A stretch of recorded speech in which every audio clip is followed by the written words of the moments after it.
Milestone স্কুলে বিমান বাহিনীর যুদ্ধ বিমান বিধ্বস্তের ঘটনায় নিহত শিশুসহ অন্যান্যদের দাফন ও শেষকৃত্য সম্পন্ন হয়েছে তাদের নিজ নিজ বাড়িতে।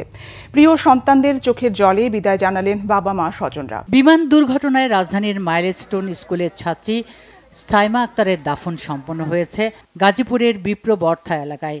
সকাল 11টায় স্থানীয় মসজিদ মাঠে জানাজা শেষে দাদা দাদির কবরের পাশে তাকে দাফন করা হয়। সোমবার সকালে সাইমাকে অন্যান্য দিনের মতো তার মা স্কুলে নামিয়ে দিয়ে এসেছিলেন। বাবা শাহ আলমকে শেষ চুম্বন দিয়ে আদর করেছিল সাইমা। শেষ কথা, আগের দিন রাত্রেবেলা আমার সাথে আমার মেয়ে আমার সাথে শুইছে, আমার চুমাইছে আমার মায়ে। এই আমার লাস্ট স্মৃতি আমার মার সাথে।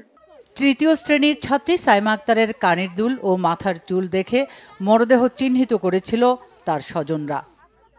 সাইমা বড় হয়ে ডাক্তার হওয়ার ইচ্ছে ছিল, সবসময় বলতো যে আমি ডাক্তার হব। সাইমাদের পরিবার থাকতো উত্তরার একটি ফ্ল্যাটে।